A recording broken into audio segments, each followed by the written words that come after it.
Right guys, this is going to be a quick video. Alexa, what's the time please? The time is 10:10 a.m. Now the guy upstairs has got a blonde girlfriend and I don't know what's going on there, it's none of my business.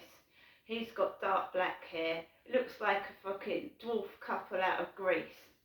It looks like a comical version of Greece. He's got jet black hair, she's a blonde, right? They're nothing to do with me. The only thing I did was suffer so much noise it was making me ill last year, and I had to make a complaint because, you know, my dad was seriously ill and it was affecting me seeing him. Their noise was making me ill, right? And I'm trying to cope with it now. I'm just ignoring it. Even when they do make a load of noise and try and get me to get cross, you know, I'm not interested. I go for a walk, I go to the shop, I go and see my mum, right? Then I don't want to get involved in their life, and I certainly don't want to get involved with people that have got children, right? I've had mine are in their 20s. I don't want all that. Right, so I look out the window, right, bringing my washing in, and you've got the black-haired male cleaner tapping the blonde's bottom. Now, that's not appropriate when you're working, is it? Are they a couple together? He is actually rubbing and tapping the blonde cleaner's bottom. Outside my window he was. Dark black-haired male cleaner tapping and rubbing a female blonde's bottom. Foreign cleaners. They're obviously a couple together because they're cozying up, right? But what if we all did that at work, yeah? Starting tapping each other's bottoms and kissing and canoodling when we were supposed to be working and wouldn't get anything done, would we? I don't mind that, right? They're obviously boyfriend and girlfriend, because if you're tapping a cleaner's bottom and he's a male and she's a female, they're obviously together. Because I wouldn't imagine you go around tapping all the female cleaners' bottoms, would you? So that's pissed me off.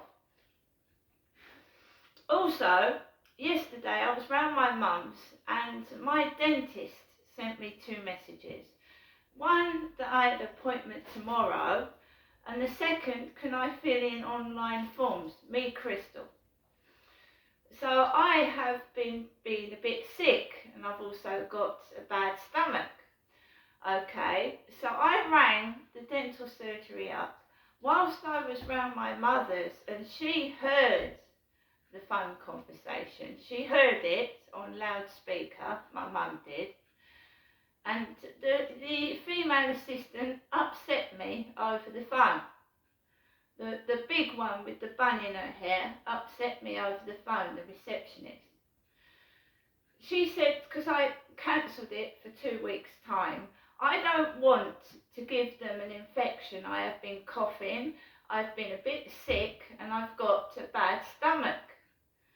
Okay, and I'm just being careful. And I've only changed this appointment once. So this rude dental receptionist says to me, Crystal, you've cancelled this appointment 4 times, and I'm telling you now that if you cancel it again, we will deregister you from the dentist. And that's how I was spoken to, and my mother heard it. And then after I put the phone call down, I was very upset. I'd had a shitty weekend. I've got hardly any company. I felt crap. But I was there with my mum, right? And then they sent 2 emails to my email address, my dentist did, saying that they'd cancelled the appointment. So if it comes to a court case, or it comes to them actually deregistering me, I have actually got an email saying they cancelled the appointment, and that no word of being deregistered in the email, but the receptionist, and I've had a problem with that one before, being being rude to me. And I was getting funny, rude text messages from Plenty of Fish. Now, this sounds rude. I got a taxi up there. After I got out the taxi, went into my mum's, I had several messages from Plenty of Fish. One saying their chat up line to somebody with me would be, how would you take it up the ARSE? And then I get 2 messages from the dental surgery. And I've got their emails. And apparently my dentist only works Mondays. Mondays! So most dentists, because of coronavirus, are going private, guys. And they're getting very agitated with customers. They're deregistering them for not being on the books for 2 years. And that's because of coronavirus. Some dentists, if you haven't had an appointment in 2 years, are deregistering you. A lot of dentists are going private, so if you can't afford private charges, you can't go to the dentist, can you? So you get deregistered because you can't afford private charges. Right? It's not fair. People have not been going to the dentist since 2020 because of bloody coronavirus, and you're getting punished for it. Right, that's all I've got to say for now. I'm going to burst some balloons later, but this is ridiculous.